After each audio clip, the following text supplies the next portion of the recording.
এই দেখেন ধান ক্ষেত, কেউ যদি চিনে না থাকেন তাহলে চিনে নেন।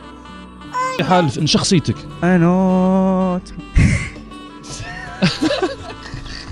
বাই দা ওয়ে, আমার কথায় কেউ কিছু মনে করবেন না, আর এই সৌন্দর্যটা উপভোগ করুন।